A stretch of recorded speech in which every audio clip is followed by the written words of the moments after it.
morning. It's Michelle from Harris Investigations.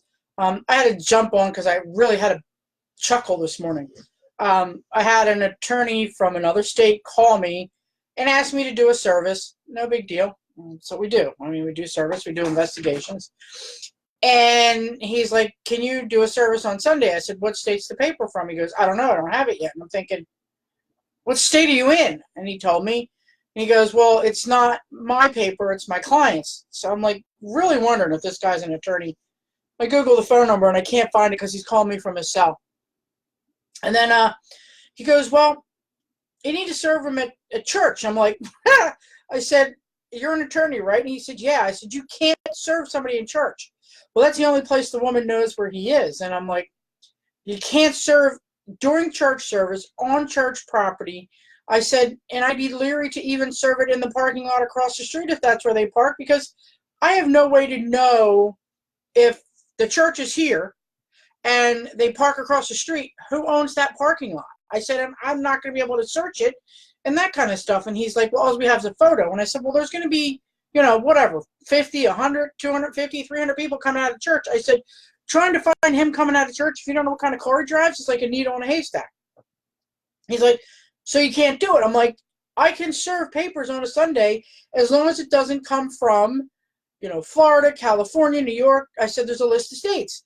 I said, and there's also states that don't allow Sunday service. He's like, well, is Pennsylvania one of those? I'm like, no, we're allowed to do Sunday service.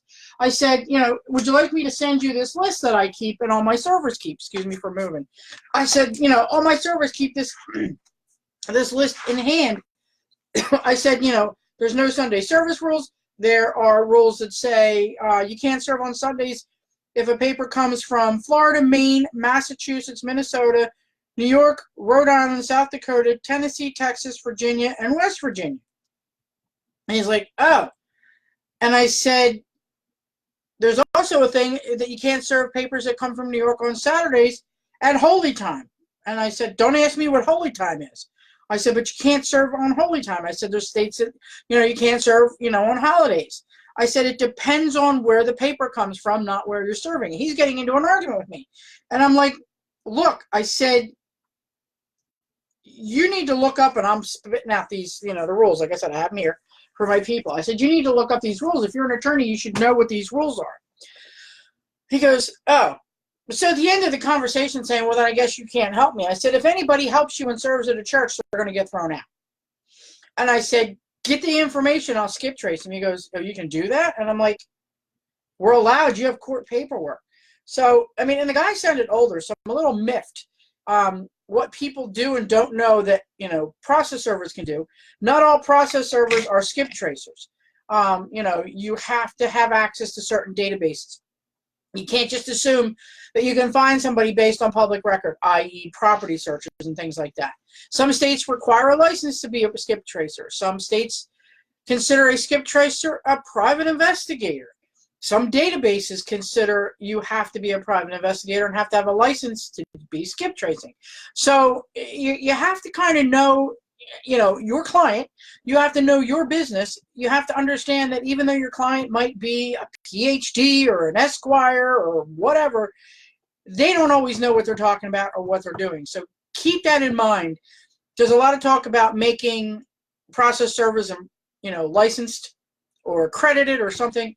I'm all for that. It just depends on, how the process is. I think every private investigator should be licensed. There are states that you don't have to be. I know that there are private investigators in my states, Pennsylvania, New Jersey, Delaware, Maryland, West Virginia, that act like private investigators, say they're private investigators, and are not licensed. So until we find them and report them, they're going to keep doing that work. And, it's going to have a problem in the long run when you end up going to court and you find out the person's not licensed. But that's another story. So, education, people, education, education, education. If you call somebody and didn't have a 5-minute conversation with me, just like I did with this gentleman, they don't know what they're talking about. And I'm not like blowing smoke up somebody's butt that I'm better than anybody else or that I know the rules. I make sure that I am knowledgeable of what goes on, what my required rules are, that my staff, I bang it into their head all the time, what's required. Another one, did you know you have to, in order for most service or process to be valid, one attempt needs to be made before 8 a.m., one attempt needs to be made between 9 and 5, and another attempt needs to be made after 6. Cannot do them 3 times in one day. And they would prefer one be done on a weekend if time allows. That's not a requirement. But, yeah, Michael, I know. Isn't it stupid? That we have to educate.